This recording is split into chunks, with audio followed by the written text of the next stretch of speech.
Oh, pusiam. Oi. Ni helai mun hi eng tin nge kha. Oh, helai mun hi. Ihan lakol la. Sang ka jakwa som pakua. Pa wang in khom pui har na lo theng na. An pek in hun hui kha ni han lakor ro la he. Chin hi. Ti chuan hei lungrang ati hi chung te bul lungrang ni lovin na thial district a thil tlang khua khothar kaina mun ania helai hianin Som pakua. sang khazakwa som pakua Pa wang har na in khom pui an lo manga. pawang harna kan han ti khanin sang khazakwa som pakua october kha a harna lo thlenna mun kha nia ti chuan pubuangan kalvarit lang hi alo fiat ber mai atina mun kha nia ti chuanin hei vo in ni som pakua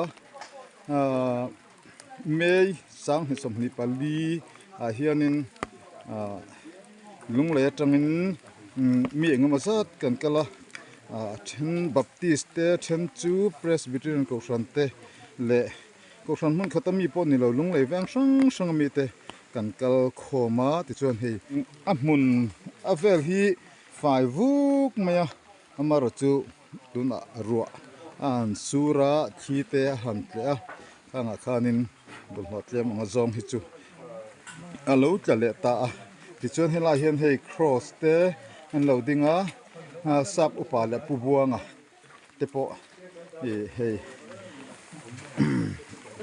an lung an lo phuna thil tlang baptist ko khan upa le rongbol tu te min hroi tu an tanga an upa viau to hlumna in an tilom om khop maya upa rl thiang hima laphua thiam ania laphua pakhat po lar te om kha ania ma hi speaker ania an team hing kha Zoram Evangelical Ministry.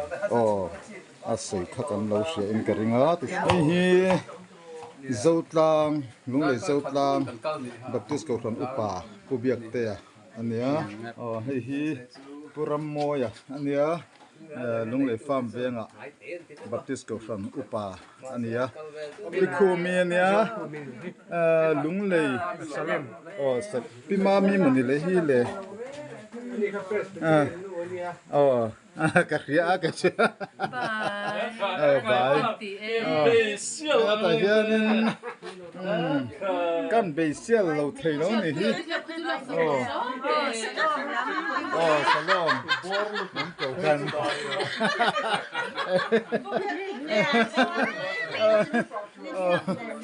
hei hi rongbol tu la hriat puya ania bcm sajai kon hianin mitang kai lu tuk mai ani khu lai khu enge niang khu lai khu pubuanga tong trai na mun chunia Hei hi thil tlang yu ditri KP te na prayer kepin. An sakania helai bit hela. Azu in khung du deu te ta na. An tinia hei hi na thial not pastor bial BMP te na prayer kepin. Hei mi rung ranga am bet hela tong trai du te ta na. ti sonin thutna te po oma bible te po alo om sa veka atang hi anuam re hle me hei pubuanga tong trai na mun anti khania